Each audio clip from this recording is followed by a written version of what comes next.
शक्ति का विशेष प्रिय पात्र बन गया। आज भी आप लोगों में बहुत से लोगों ने विंध्यवासिनी का दर्शन करने मैं समझता हूँ गए होंगे। कभी अवसर मिले तो जरूर जाना। प्रथम मनु ने जिस देवी की आराधना करके सृष्टि विस्तार का अपने अंदर सामर्थ्य पाया, वह शक्ति विंध्य पर्वत पर निवास कर रही है। मनुओं की परंपरा में स्वयंभू मनु, स्वारेचिस मनु,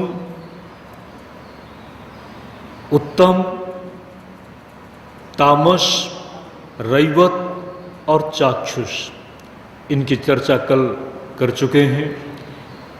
इसके पश्चात जिस मनवंतर में हम सब बैठे हुए हैं, वैवस्वत मनवंतर के अधिपति विवस्वान ने भी, जिनका दूसरा नाम श्राद्ध देव है, महाशक्ति की आराधना की थी। महाशक्ति की आराधना उनके पश्चातवर्ती होने वाले मनु भी, जिनको आपने राजा सुरथ के रूप में देखा है। दुर्गा सप्तशती में राजा सुरथ महर्षि मेधा की उपदेशना, उनकी बताई हुई साधना के साथ वह आराधना में अपने आप को लगाते हैं। आराधना की सिद्धि होती है, महाशक्ति का साक्षात्कार होता है। वह माँ जो विश्व माता है, महाशक्ति है। राजा सुरथ को वरदान मांगने के लिए कहा। राजा सुरथ ने अपना खोया हुआ राज्य मांगा। मां ने सोचा कि ये सृष्टि भी तो मेरी ही है,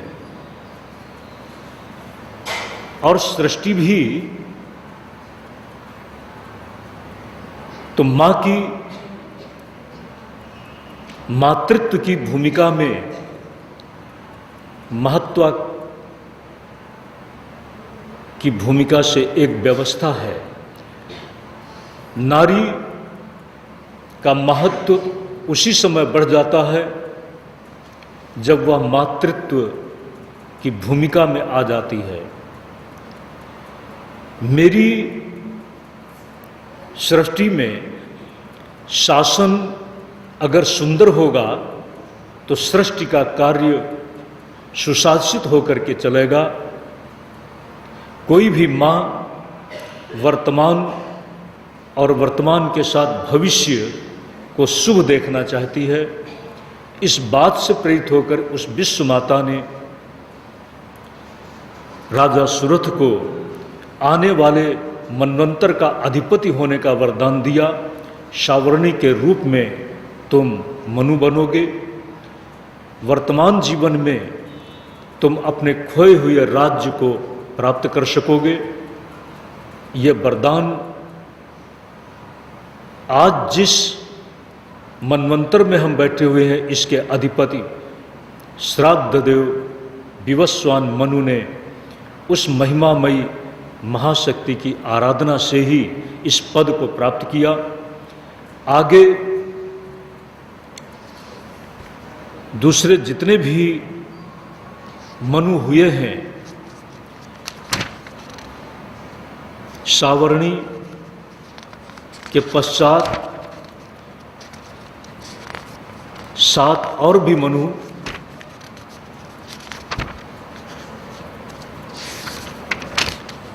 जिन मनुओं की आराध्य शक्ति के रूप में इसी दुर्गा को बताया गया है। हम सब जीवन के हर मोड़ पर सफलता की कामना करते हैं और सफलता से चलते हुए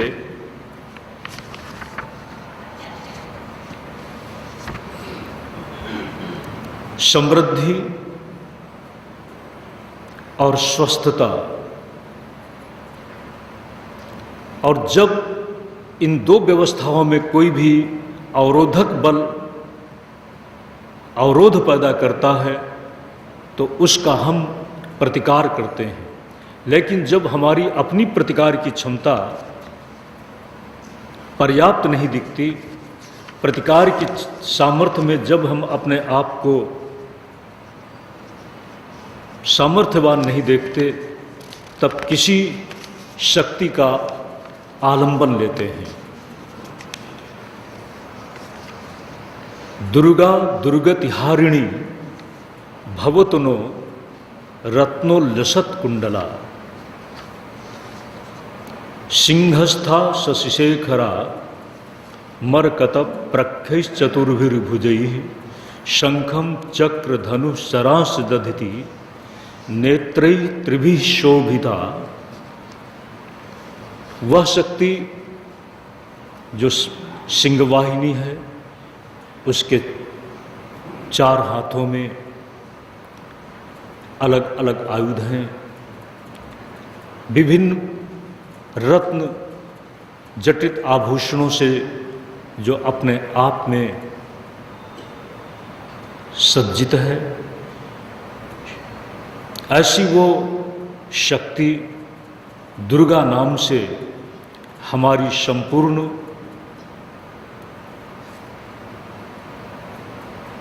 जो भी अवरोधक शक्ति है, विपरीत शक्ति है, उसको वह दूर कर दे।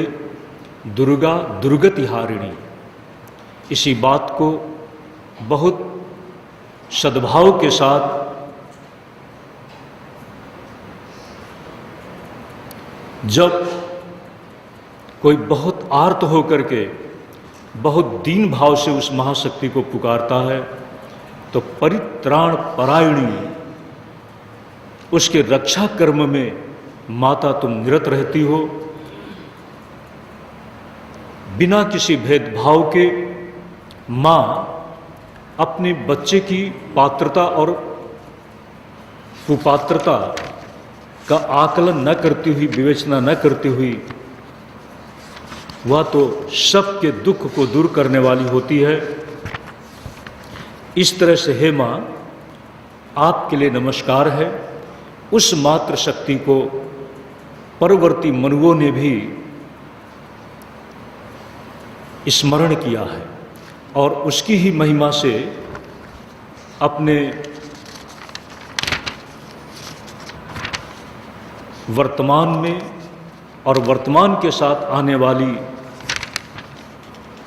भविष्य की व्यवस्था में, काल की व्यवस्था में हम सब अपने अपने दिनों की गणना करते हुए एक उम्र की भावना के साथ जीवन को समय के मानदंड के साथ देखते हैं, वर्षों से जोड़कर।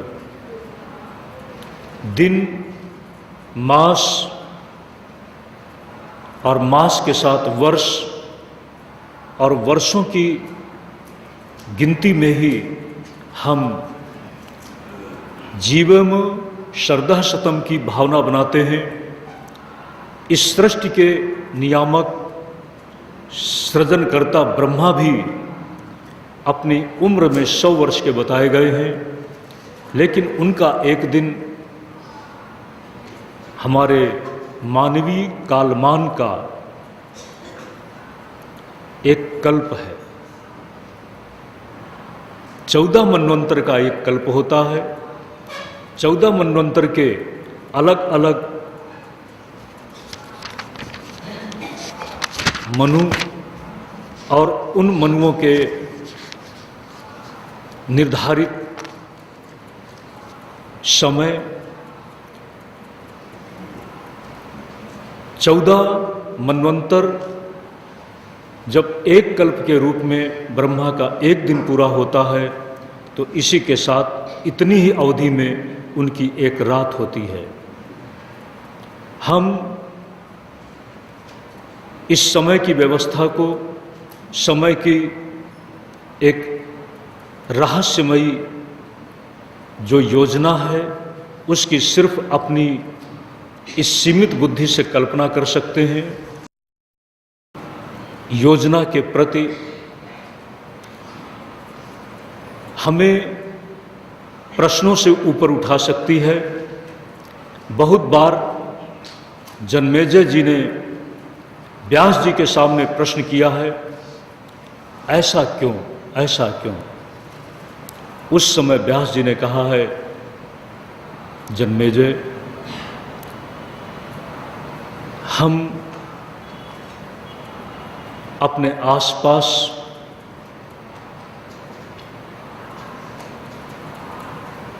जीवन के साथ चलती हुई बहुत सी व्यवस्थाओं में अनजाने हैं। आज वैज्ञानिक अपने शोध कार्य में बहुत कुछ सत्य के अनुसंधान में पा सका है, लेकिन जब वैज्ञानिक ये कहते हैं कि इस समय पृथ्वी का सृजन हुआ और इस समय जो सूरज की स्थिति है, एक निश्चित काल मर्यादा पूरी होने के साथ ये स्थिति रहेगी। जैसे जैसे उनके शोध के कार्य बढ़ते जाते हैं, उनके निष्कर्ष भी बदलते चले जाते हैं। हमारी मानवीय सृष्टि को भी उन्होंने अपने ढंग से बताने की बात की, लेकिन एक बात जो रहस्य के गर्भ में छिपी हुई है, इसका उत्तर न उनके पास है, किसी के पास भी नहीं है। हमारा, आपका, सबका जन्म किसी माँ से हुआ। माँ का जन्म माँ से हुआ,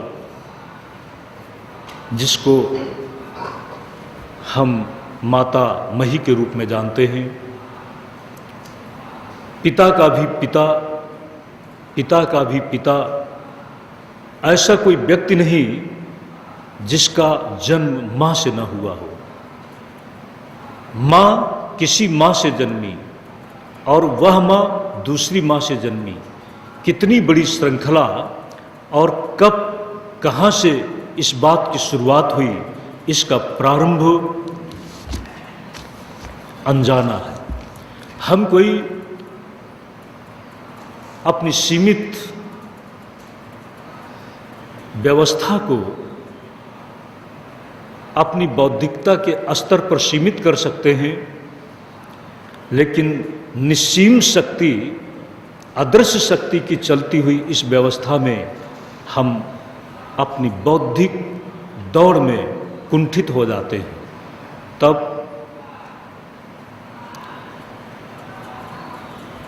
हम अपने वर्तमान को एक अच्छे रूप में जीने का संकल्प लेते हुए, सदाचारपूर्ण जीवन जीते हुए, सन्मार्ग के पथ से चलते हुए सद्धर्म के पोषक बने। धर्म के जब भी संदर्भ में अधर्म की विपरीत व्यवस्था का संघर्ष और अधर्म के प्रतीकों के द्वारा उपस्थित कोई आयाम शुरू किए गए, तब धर्म की संरक्षा के लिए अवतार लेने वाली जो हमारी शक्तियां हैं, हम उन अवतारों को राम और कृष्ण के रूप से मानवीय संदर्भ में जानते हैं। समुद्र मंथन हुआ, समुद्र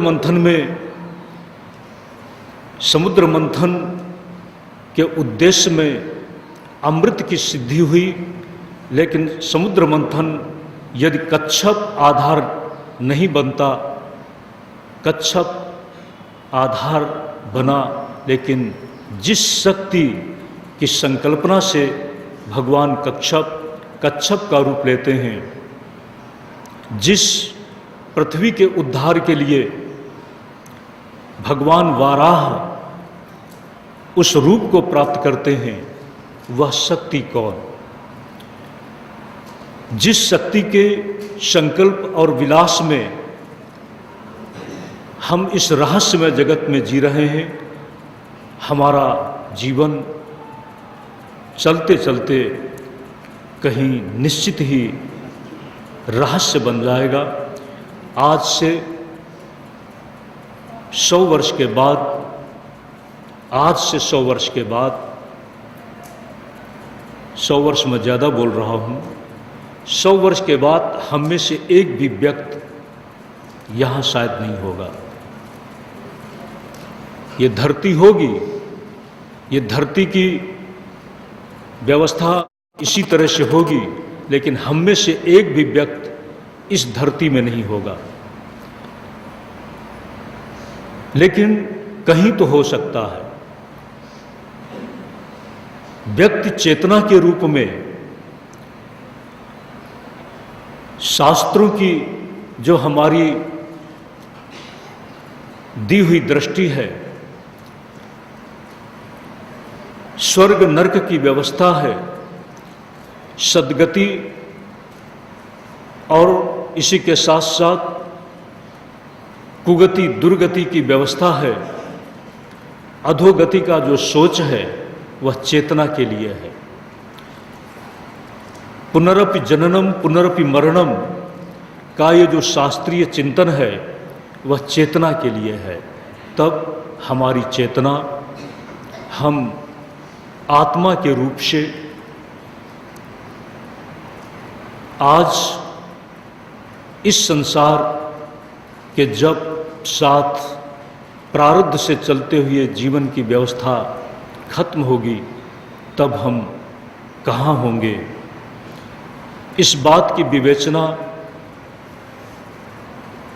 हमारे शास्त्रों ने की और करने के साथ सदाचार के साथ जीवन को जीने की प्रेरणा दी। श्रीमद् देवी भागवत आचार संहिता का ग्रंथ है और आचार संहिता के इस संदेश में हम व्यक्तिगत रूप से आध्यात्मिक दृष्टि के साथ अध्यात्म क्या है, स्वभावोध्यात्म मुच्यते, हम अपने स्वरूप में क्या है, स्वरूप में स्वरूप। जब हमारा आपका अस्तित्व है, एक अस्तित्व जो दिखाई पड़ रहा है आपको, आप हमें देख रहे हैं, हम आपको देख रहे हैं, ये देह का अस्तित्व है। लेकिन इस देह के अस्तित्व का धारक जो चिन्मय चेतन तत्व है, वही आप हैं। उस